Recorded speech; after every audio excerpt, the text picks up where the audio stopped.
Welcome back, ladies and gentlemen, to Inside RIC Athletics. Owen Kane, assistant SID here, joined alongside with me head coach of the men's soccer team, Coach Kyle Froberg. Entering your fourth season, Coach. How do you feel? Good. I think it's been a productive 3+ seasons now, so definitely looking forward to this year. That's right. Let's just take a step back real quick. 2 semifinals appearances in the Little East Conference in your first 2 years. Then you go on to the Little East Championship finals against Western Connecticut last year.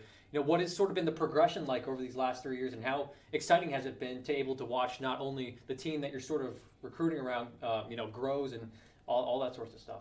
Yeah, it's just good to see them obviously implement the things that myself and assistant coach Brian want them to do all the time. So it's definitely picked the cream of the crop at the beginning, and then kind of morphed them into what I would like to see. Right. Like Dan and Lucas, good center back pairing. That's right. Ari coming into the mix as well too, doing really well, and establishing his dominance at right back. So, but everybody just kind of putting in the time and effort, and it's good to see them putting that in and really become good college players. Yeah, I mean, as much as a roller coaster as last season was, you guys made the most of it, and you really ended up. I mean, you played so many minutes in the playoffs. You guys played Vermont State Castleton to overtime. You played UMass Boston to a penalty kick win, and then Western Connecticut to a penalty kick. What was that sort of like, getting all those minutes and sort of just reiterating to your guys, just keep going, just keep feeling the rhythm. Yeah, it would have been a rough position had we won. So it was only 4 or 5 day rest time, whatever. So I don't know what we would have done because we had a lot of injuries after that final game. But yeah, the guys put everything they had into it, and it was more of just kind of coming up to what was efficient for us because it was 3 games in 5 days. It's a lot. It's a lot. So we definitely changed as a conference the format this year, which makes more sense if you don't get a 3rd, 4th, 5th, 6th seed. Right. You do still get the bye and everything, but at least it's a Saturday, Wednesday, Saturday matchup, which is a heck of a lot better for the student athlete health and everything. So. Yeah, even for you guys as well as coaches. But yeah, you return a lot of seniors this year. I believe 7 or 8 seniors. Like you said, Lucas and Dan in the midfield or in the center back positions. Then Ari, like you said, and then Alexander Batista on the outside as well. How are you sort of looking for them to sort of step up in more leadership roles, maybe even some guys who weren't named captains last year, to sort of get maybe the new freshmen and a lot of sophomores that have experience like Nathan Capello, even Jackson Fox as a junior, sort of get them whole team camaraderie down to a T before the middle of the season peak?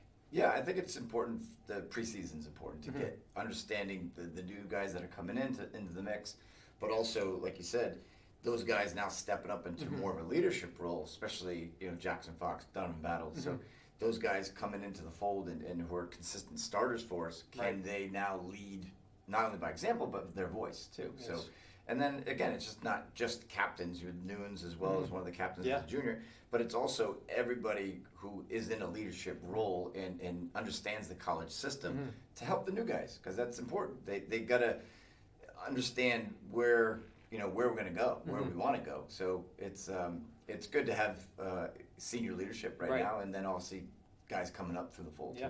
So first game tomorrow, Manual. Like you started off last year, you went to Boston last year. You guys lost that one 2-1. So looking to get back on track and get a win to start off here. What were some things maybe you saw during the preseason matchups? You guys played CCRI and Wheaton that maybe you liked, and some stuff that you didn't like that you're looking to sort of correct before tomorrow's matchup? Yeah, it's more rhythm, just getting guys on the same page. And I think it's, we played Wheaton and they're a very good side, and I think they'll do very well. And we knew it going in, they're going to be a good side. So it was, it exposed some weaknesses that we had to correct. So it was more of just being a little bit tighter knit, not so much space in between midfield and defense, that type of thing. So and we also didn't really create many chances in that game. Whereas then we played another scrimmage, and now those things are starting to flow a little bit better.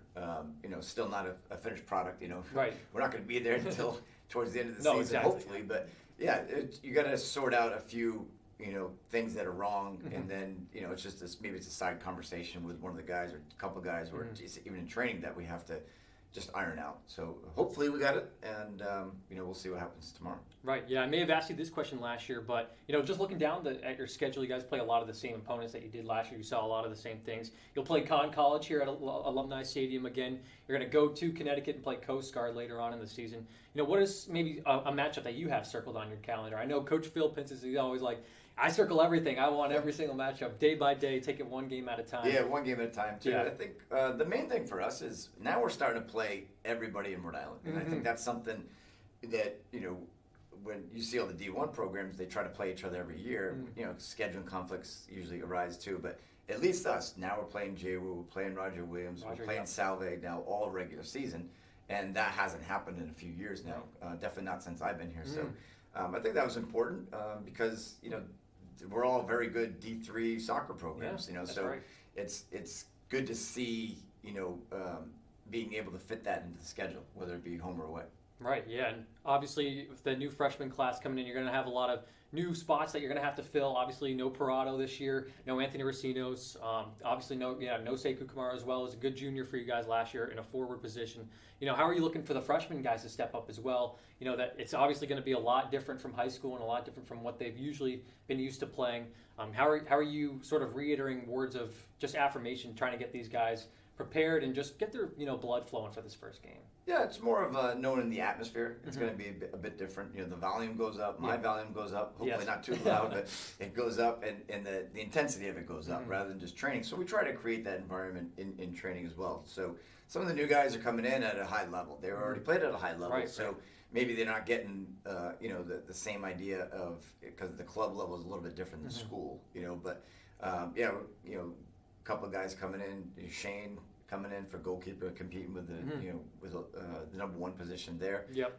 But also Lissandro, coming in for his all region from Shea, to put him into the fold and see what he can do in the college game is really important to me. Yeah. Julian as well too. Jason, with those guys coming in that I'm looking to see what they can do in training, but also now how do we do that in the first few games. Right.